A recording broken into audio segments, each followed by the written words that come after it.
Every other speaker company reinvents its flagship every few years. Klipsch has been selling the same one since 1946. That's not laziness. The audio industry spent 40 years telling this man the horn was dead. Too big, too old, too loud. Then home theater arrived, and that same industry needed exactly the thing it had thrown in the trash. 80 years of Klipsch, from the 1946 Klipschorn to whatever is rolling out of the Hope, Arkansas factory this week. All of it. In order. Why one of them is called the Heresy. Why the Scala looks like a shipping crate. Which one you should actually own. None of that is in the spec sheet. Because Paul Klipsch didn't design these speakers to sound good. He designed them to prove everyone else was doing it wrong. In 1946, if you sent 1 watt of power into a home loudspeaker, roughly 1% of that energy came back out as sound. The rest turned into heat. It sat inside the voice coil, Surin. Cooking. That was the state of the art. A speaker that threw away 99% of everything you gave it. So you gave it more.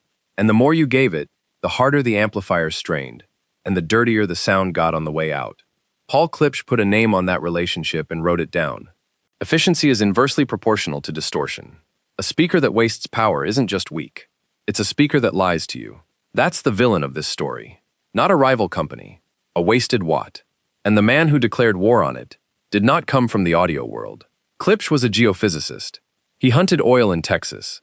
He designed radios at General Electric. In the Chilean desert, working for a nitrate company, he compared his own horn-shaped radio speaker to a friend's cone speaker and noticed the thing that would define his life. The horn did more with less. The second piece came from a colleague at Stanford in 1933. A throwaway line the other man probably forgot by lunch. All speakers, he said, sound better in a corner. Klipsch never forgot it. But in 1941, the Army took all of his time. They sent him to Hope, Arkansas, as chief engineer of a munitions proving ground. 50,000 acres. 3 million rounds tested, 90-hour weeks. And in the middle of all that, inside his officers' quarters, there was a wooden box. Visitors would walk in, hear it, and just stand there. In May of 1942, in his garage, he had built the first prototype that actually worked. He patented it in 1945. In 1946, he registered the company name and started building them by hand, out of a tin shed. So he had his solution. A loudspeaker that put out 105 decibels on a single watt in a world where 85 was normal. What he also had was a condition, and it would haunt this company for the next 80 years. Everyone assumes the Klipschorn needs a corner because it's too big to go anywhere else. It's the other way around. The corner isn't where you put it, it's part of the speaker. Klipsch folded a bass horn, more than 8 feet long, into a cabinet that barely clears 4 feet off the floor. But a folded horn inside a box is unfinished. It's missing the last stretch, the mouth, the part that opens up and hands the sound to the room. So Klipsch didn't build it, he borrowed it. The 2 walls and the floor of your corner are the final section of that horn. The woodwork stops and the house keeps going. You are not listening to a speaker in a room. The room is the speaker. The numbers are absurd. 105 decibels on 1 watt, 10 to 20 times the efficiency of a conventional speaker. And here's the detail that explains it. The 15-inch woofer cone barely moves, a few millimeters. It isn't shoving air like a piston. It's talking through a funnel, which meant a tube amp putting out a handful of watts, the only kind that existed in 1946, could fill a whole house. The watt stopped being the enemy. And here's the part almost nobody knows. Paul Klipsch did not name it. On a sales call in New York City, a customer cut him off before he could start. "We've heard all about your corner horn," the man said. "We call it the Klipschorn." Paul told that story himself, on tape, in 1999. The speaker had named itself, among strangers, before he ever walked in the door. The first 12 bass cabinets weren't even built by Klipsch. They were built by the Baldwin Piano Company of Cincinnati. The piano people. And when he moved into the old telephone exchange building in 1948, the first Klipschorn out of that basement was stamped with serial number 121. Not because he'd built 120 before it. He added an extra 100 so the company would look bigger than it was. 1 man, a tin shed, and a little administrative lying. He defended the size of that thing for the rest of his life with a line his fans still quote. "They make miniature tubes and miniature loudspeakers," he said, "but nobody has come up with a miniature 32-foot wavelength." The corner, though, was not a suggestion. It was a tyranny. In 2006, Klipsch had a free feature in one of the biggest audio magazines in the world sitting on the table. They asked the reviewer for photos of his room. Then they told him no. Baseboard radiators, too close to the corners. In that room, the speaker would not do what they promised. They turned down the coverage rather than turn down the physics. And in the mid-50s, that price turned into a very specific problem. Recordings started arriving with 3 channels. 2 Klipschorns took 2 corners. So what on earth do you put in the middle? The answer was a betrayal. 3 channels meant left, center, right. The 2 Klipschorns owned the corners. In between there was nothing, and no room on earth has a corner in the middle of it. So the man who built his entire company on the doctrine of the corner horn had to design a speaker that was neither. He took the top 2/3 of a Klipschorn, mid-range and tweeter, horns intact, and for the bass, he did the unthinkable. A 12-inch woofer, radiating straight into the air, in a sealed box. No horn, no folding, no corner. The woofer of an ordinary speaker. A colleague looked over his shoulder at the sketch and said the line that defined the whole thing. Paul Klipsch designing a non-corner loudspeaker would be heresy. Klipsch looked up and said, "That's exactly what I'm going to call it. That's been its name since 1957. Now here's the part people forget. The Heresy wasn't an accessory. As far as anyone can tell, it was the world's first commercial center channel speaker. It shipped a full year before the first stereo LP existed. Paul Klipsch was manufacturing the center channel before the industry had finished inventing stereo. How did he know? Because he was already recording in stereo himself, capturing jazz bands, organ recitals, choirs, steam locomotives. He knew where this was going, because he already lived there. So he used the Heresy as luggage. He'd load one onto a plane, walk into a dealer who already had a Klipschorn on the floor, and show him what stereo was. In 1958, at the Brussels World's Fair, 2 Klipschorns sat in false corners on stage with a brand new Heresy holding the center. The next year, in Moscow, at the American National Exhibition, the organizers called that same rig the ultimate system. The Heresy had become America's calling card in the Cold War. But it was still small. A 12-inch woofer in a sealed box only goes so low, and next to 2 Klipschorns pushing 105 decibels, the Heresy ran out of bottom and ran out of headroom. So the center had to grow, and it needed somewhere to live that wasn't a corner. It needed a wall. In 1959, Klipsch brought a new speaker to the New York Audio Fair and had no idea what to call it. So he let the public name it, a contest, right there on the floor. And the winning entry described the only thing you needed to know.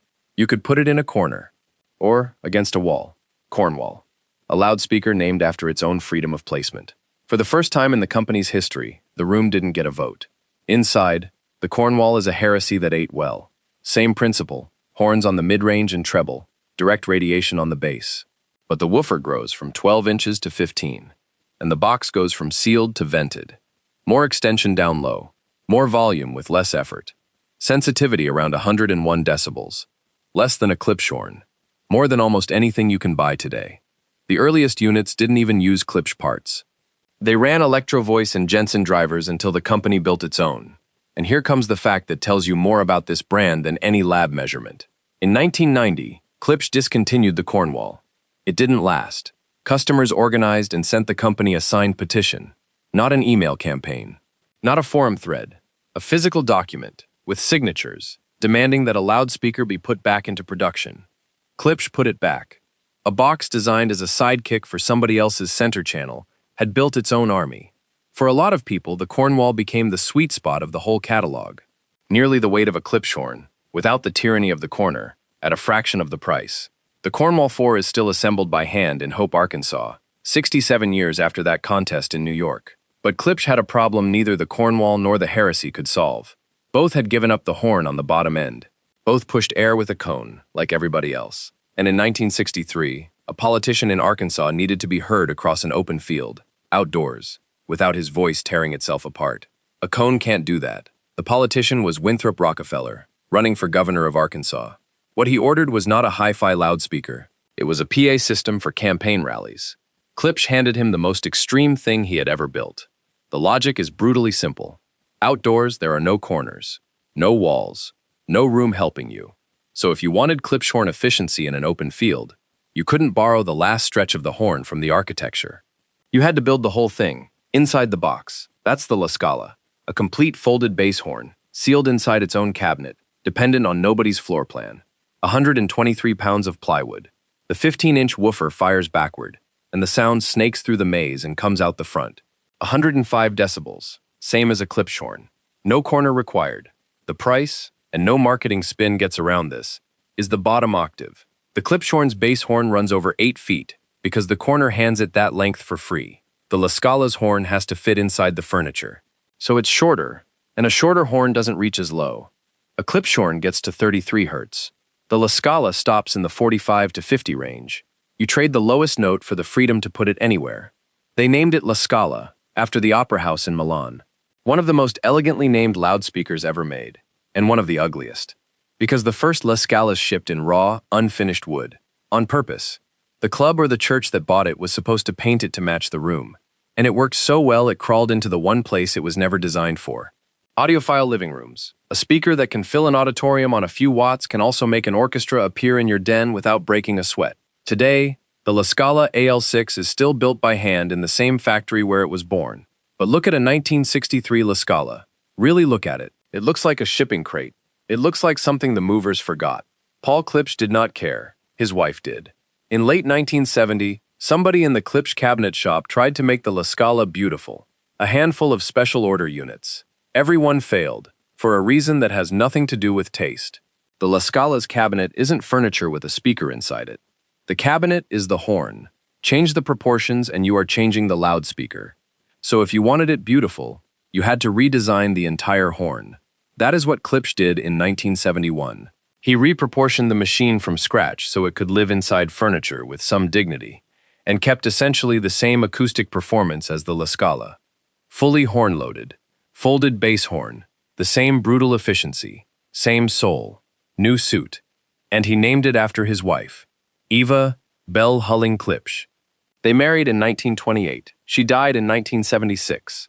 And somewhere in those 48 years, the man who screamed the word bullshit at audio trade shows and handed out yellow lapel buttons to insult his competitors, sat down and redesigned an entire folded horn, so a loudspeaker would deserve to carry Belle's name.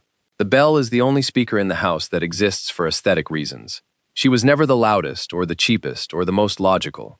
She was the elegant one. And in the mid-90s, Klipsch discontinued her. That was it. 5 speakers. Klipschorn, Heresy, Cornwall, Scala, Belle. In 25 years, Paul Klipsch built the entire catalog this company still lives on today. And then the world stopped listening to him. Because in the 1980s, something new got fashionable. Small boxes, bookshelves, speakers that fit in an apartment and vanished into the decor. 85 decibels of sensitivity, and nobody cared. Amplifiers were cheap and powerful now. You could paper over the inefficiency with watts. The watt, the villain of this entire story, had stopped being scarce. And when the watt stopped being scarce, Paul Klipsch's whole argument lost the floor underneath it. In 1980, with the whole company in question, Paul Klipsch did the only thing he knew how to do. He built a laboratory, an anechoic chamber in Hope, a room with no echo, and he gave it a patented revolving door that weighed 3 tons, because he needed to measure corner speakers inside a room that, by definition, has no corners. 3 tons of door, to precisely measure a thing the market had already decided it didn't care about. That's the whole man, summarized in a hinge. But a laboratory doesn't make payroll. And here Klipsch did something his purest fans still can't swallow. He gave ground. If the world wanted smaller boxes, Klipsch would make smaller boxes. But he refused to make them inefficient. The answer was the passive radiator. A cone with no motor and no voice coil, mounted on the back of the cabinet, moved purely by the pressure the real woofer makes inside. The base of a much larger box, without the size of a much larger box. That idea became the Forte in 1985. And the Forte became one of the most successful products in company history. High-end performance at a price normal people could pay, with the Hope factory running around the clock to keep up. Below it, the Quartet. Above it, the Chorus, with a 15-inch woofer, and under all of them, the KG series. The way a generation of American teenagers got into this brand. None of that is a full horn. All of it is compromise. But look at the compromise. The KG4, the cheap one, the one in the dorm room, put out 94 decibels. There are $3,000 speakers today that don't reach that. Klipsch surrendered on size. He never surrendered on the law. And late in the decade, a new generation of engineers, Roy Delgado and Jim Hunter, sharpened it with the Tractrix horn. A different flare profile that pulled the honk, that hollow tube sound, out of the old designs. The old technology wasn't dead. It was learning. Then, in 1989, at the age of 85, Paul W. Klipsch sold the company to Fred Klipsch, an Indianapolis businessman who happened to be his second cousin. Business operations moved to Indiana. Manufacturing stayed in Hope, and so did he. Not as the owner, as founder and advisor. An 85-year-old man in a factory he helped build when it was still a munitions proving ground, with no company left to run, working on one last design. Nobody knew yet what it was. If you own a pair of Klipsch, there's a good chance it isn't any of the 5 we just covered. The 50s brought the short horns. A cut-down horn in a small cabinet, the first time Klipsch tried to squeeze his sound into an ordinary house. The name says everything. The horn, but short. Alongside them, the Rebel line, at the entry level. In 1977 came the MCM series, and with it, the Klipsch most people have heard without knowing it. 500 pounds per cabinet, built for touring rigs and movie theaters. If you've ever felt the sound hit you in the chest in an auditorium, there's a real chance this was behind the screen. The 80s, Forte, Chorus, Quartet, and the whole KG line, KG1 through KG5. The 90s exploded. The Legend series, with the KLF-20, the KLF-30, and the KLF-C7 center. The Epic series, CF1, CF2, CF3, and the mighty CF4, which collectors still argue is the best loudspeaker Klipsch has ever made. Klipschorn included. The Synergy line at the entry price. The Quintet, for home theater. And the THX certified line with the KL650. In 1995, architectural install. Ceiling speakers, in-wall, all-weather whole home. In 2007, the Palladium, the P39F, the P37F. Klipsch's run at the true high end, with curves, leather, and 5-figure price tags. Then the Icon. Then Reference Premier, which is what you'll actually find in a store today. And in the last few years, everything else. The Heritage tabletop line, the 5s, the 9s, the Music City series, the Flexus soundbars, the Rebellion bookshelf, and a collaboration with the designer Ogus, the KOR2. That's the catalog. Hundreds of models, 8 decades, and one idea, holding all of it together. The horn. And in the mid-90s, that idea got a lifeline from the most unlikely place on Earth. It wasn't an audiophile, it was Hollywood. The irony is almost too neat. For 40 years, the industry told Paul Klipsch his speaker was too loud, too dynamic, too brutal for music. Then 5.1 surround arrived in people's living rooms, and suddenly everybody wanted to hear a helicopter fly over their head. Think about what a home theater speaker is asked to do. Total silence for 90 seconds, then an explosion. No distortion, no compression, no choking. The hero's voice has to land clean, pinned to the center of the screen. Wide dynamic range, controlled directivity, high efficiency, low distortion. The 4 principles Paul Klipsch wrote down in the 1940s, word for word, had just become the requirements list for the most popular home audio format on the planet. Home theater didn't adopt Klipsch. Home theater described Klipsch. So the company turned into a home theater powerhouse almost overnight. Powered subwoofers, center channels, speakers buried in ceilings, a THX certified line. And in 1999, 2 things changed the scale of this company forever. The first was the Reference series, black and copper, with that horn tweeter jutting out of the baffle. Klipsch became recognizable from 30 feet away, on a shelf, in a store, to people who had never heard of Hope, Arkansas. The second was Pro Media, a set of computer speakers. And listen to this. The first computer speaker system in history to be THX certified, a $200 desktop product held to the same standard as a movie theater. It became the best-selling multimedia speaker system of all time. That's the fracture line between the 2 Klipsches. On one side, craftsmen in Arkansas gluing a folded horn together by hand. On the other, millions of college students switching on a subwoofer under a dorm room desk. Same brand, same physical law. And all of it happened while the man who started this was still walking into the factory. Paul W. Klipsch died on May 5, 2002, in Hope, Arkansas. He was 98. He lived long enough to watch the industry that laughed at the horn come back and buy it by the truckload. He did not live long enough to see the thing he was building get finished. In October of 2000, the Audio Engineering Society published a technical paper, 2 names on it, Roy Delgado and Paul W. Klipsch. He was 96 years old. The title is dry, a revised low-frequency horn of small dimensions. But in the abstract, there's a line that changes everything. It says the new design returns the system to a 2-way configuration, as originally envisioned by its inventor. Read that again. The 1946 Klipschorn was a 2-way, a mid-range and a woofer, each on its own horn. The tweeter came later, because the technology of the day couldn't get one driver to cover everything up top. It was a patch that lasted half a century and became the most famous loudspeaker in America. And the last thing Paul Klipsch ever did, in a factory that was no longer his, in the town where he once tested 3 million rounds of ammunition, was take the patch off. That design is called the Jubilee, a full two-way horn, a huge high-frequency horn, the K402, mated to a horn-loaded vented bass system. One of the most efficient loudspeakers you can buy today. It did not reach the public until 2022, 20 years after his death, 75 years after the Klipschorn. And when it landed, it did something nothing else in company history had done. It knocked the Klipschorn off the top of the heritage line. The only loudspeaker to ever beat the Klipschorn is Paul Klipsch's own original sketch, finished by other hands. His first idea turned out to be his last idea, and it won. Meanwhile, the Klipschorn hasn't moved.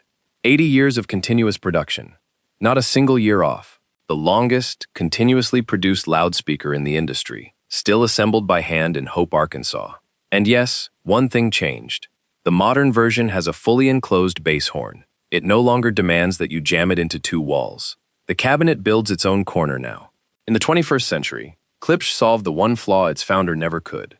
And right now, in 2026, to mark 80 years, they're building a limited edition Klipschorn in figured tigerwood, with brass inlays tracing the folded horn. 280 pairs, worldwide, 280. When that man built the first one, in a tin shed, he had to add 100 to the serial number, so his company would look bigger than it was. And the industry spent 40 years telling him he was wrong. He wasn't. Klipsch survived because one man refused to accept that physics was a matter of fashion. Not everyone was that lucky. In the same era, another brand defined the sound of a generation, put its name on some of the finest receivers ever built, and today does not exist. Nobody rescued it. It vanished. And if you have one sitting in your garage right now, you probably have no idea what it's worth. Every Sansui receiver explained. The lost legends of hi-fi. It's right here.